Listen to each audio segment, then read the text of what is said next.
Hello all, welcome to Venky reviews. Hero review వచ్చేసి ప్రశాంత్ వర్మ డైరెక్షన్లో వచ్చిన హనుమాన్ మూవీ రివ్యూలోకి వెళ్ళకంటే ముందు కొత్తగా వచ్చిన వాళ్ళు ఛానల్ని సబ్స్క్రైబ్ చేసుకోండి. అలాగే ఇప్పటి వరకు వీడియోని లైక్ చేయని వాళ్ళు ఉంటే లైక్ చేయండి. మీరు మాకు ఇచ్చే ప్రతి లైక్ మేము మరిన్ని వీడియోస్ చేయడానికి మాకు కొంచెం బూస్టప్ లాగా వర్క్ అవుద్ది. సో ఇంకా లేట్ చేయకుండా వీడియోలోకి వెళ్దాం. ప్రశాంత్ వర్మ గారు క్రియేట్ చేసిన ఈ సినిమాటిక్ యూనివర్స్ అయితే నాకు చాలా బాగా నచ్చేసింది. ఈ సినిమాటిక్ యూనివర్స్లో ఒక భాగమే హనుమాన్ మూవీ. ఈ సినిమాటిక్ యూనివర్స్లో ఇంకా 12 మంది సూపర్ హీరోస్ ఉండబోతున్నారు అనే విషయం పైన మనకి ప్రశాంత్ వర్మ గారు ఒక క్లారిటీ అయితే ఇచ్చారు. సినిమా ఏ విధంగా ఉంది అని మీరంటే మాత్రం మీరు పెట్టిన టికెట్కి వర్త్ వర్మ అనే విధంగా అయితే ఉంది. క్లియర్ కట్గా చెప్పొచ్చు. నాకైతే సినిమా చాలా బాగా నచ్చేసింది.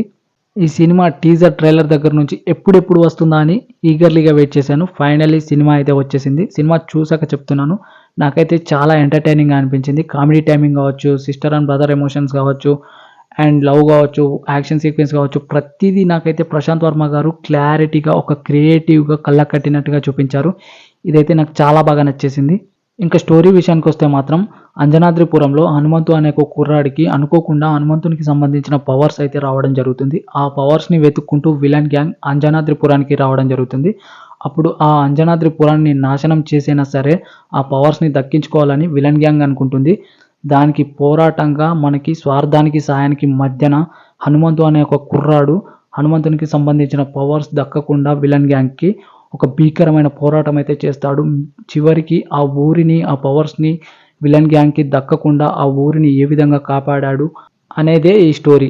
ఇంకా సినిమా ఓపెనింగ్ వచ్చేసి విలన్ స్టోరీతో విలన్ని చూపించడంతో స్టార్ట్ అవుతుంది. విలన్నే ఇంత ప్రాపర్గా ఎస్టాబ్లిష్ చేశాడంటే మన హీరో ఇంట్రడక్షన్, హీరో ఎలివేషన్స్ ఏ రేంజ్లో ఉంటాయో మనం అసలు ఎక్స్పెక్ట్ కూడా చేయలేము. ఆ రేంజ్లో ఉంది భయ్య హీరో ఇంట్రడక్షన్ సీన్ అయితే. ఇంకా కొన్ని సీన్స్లో అయితే మనం ప్రశాంత్ వర్మకి హ్యాట్స్ ఆఫ్ చెప్పొచ్చు. సినిమా ఈ రేంజ్లో ఉంటుందని నేనైతే ఊహించలేదు భయ్య. ఆ సీన్స్ డిజైనింగ్ ఏంది భయ్య, అసలు ఒక్కో సీన్ ఒక్కో రేంజ్లో ఉంది, మామూలుగా లేదు అసలు. స్క్రీన్ పైన హనుమాన్ రిఫరెన్స్ చూడగానే ఒక్కొక్కడికి పూనకాలే, జై శ్రీరామ్ అనే అరుపులు తప్ప మనకి ఇంకా ఏమీ వినిపించదు. ఆ రేంజ్లో చూపించాడు హనుమంతుని మనకి Prashanth Varma. Coming to the performances, మన హీరో తేజ సజ్జా దగ్గర నుంచి విలన్ క్యారెక్టర్ కావచ్చు, హీరోయిన్ కావచ్చు, కమెడియన్ రోల్స్లో చేసిన వాళ్ళు కావచ్చు, ప్రతి క్యారెక్టర్ నాకైతే చాలా బాగా నచ్చింది. వాళ్ళ క్యారెక్టర్స్లో 100% ఎఫర్ట్ పెట్టి చేశారు. అది మనకు స్క్రీన్ పైన కనిపిస్తుంది. కమింగ్ టు ద టెక్నికాలిటీస్, ఈ సినిమాకి సంబంధించిన విఎఫ్ఎక్స్ గురించి మాట్లాడాలంటే మాత్రం ప్రశాంత్ వర్మ గారు డిజైన్ చేసిన విఎఫ్ఎక్స్ అయితే సీన్కి మించిన విఎఫ్ఎక్స్ని ఎక్కడ కూడా వాడలేదు. సో ప్రశాంత్ వర్మ గారు విఎఫ్ఎక్స్ డిజైన్ పైన 100% ఎఫర్ట్ అయితే పెట్టారు. మనకు అది స్క్రీన్ పైన కనిపిస్తుంది. చాలా బాగుంది విఎఫ్ఎక్స్ అయితే. ఇంకా మ్యూజిక్ విషయానికి వస్తే మాత్రం మ్యూజిక్ చాలా బాగుంది. ఎక్కడ కూడా డిసప్పాయింటింగ్గా అనిపించలేదు. మెయిన్లీ హనుమాన్ రిఫరెన్స్ వచ్చినప్పుడు మాత్రం లిటరలీ ప్రతి ఒక్కరికి గూస్ బంప్స్ వచ్చే విధంగా ఉంది మ్యూజిక్ అయితే. నాకైతే చాలా బాగా నచ్చేసింది ఈ సినిమాకి సంబంధించిన మ్యూజిక్ కూడా. Cinematography also good. ఇంకా మనం ప్రశాంత్ వర్మ డైరెక్షన్ గురించి చెప్పాలంటే మాత్రం సినిమాలో ప్రతి ఒక్క సీన్లో ప్రశాంత్ వర్మ తన మార్క్ అయితే క్రియేట్ చేశారు.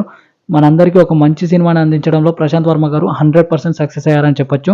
ఫైనల్లీ సినిమా గురించి ఒక్క ముక్కలో నా ఒపీనియన్ చెప్పాలంటే మాత్రం మీరు పెట్టే ప్రతి రూపాయికి వర్తబుల్ మూవీ ఇది. నాకైతే సినిమా చాలా బాగా నచ్చేసింది. ఇది నా రివ్యూ, నా ఒపీనియన్ మాత్రమే. సినిమాకి నా రేటింగ్ వచ్చేసి 4/5. ఇప్పటివరకు మీరు సినిమా చూడని వాళ్ళు ఉంటే చూసేయండి. సినిమా చూసిన తర్వాత నాకు కామెంట్ సెక్షన్లో కామెంట్ చేయండి. Thank you guys. నెక్స్ట్ రివ్యూతో మళ్ళీ కలుద్దాం.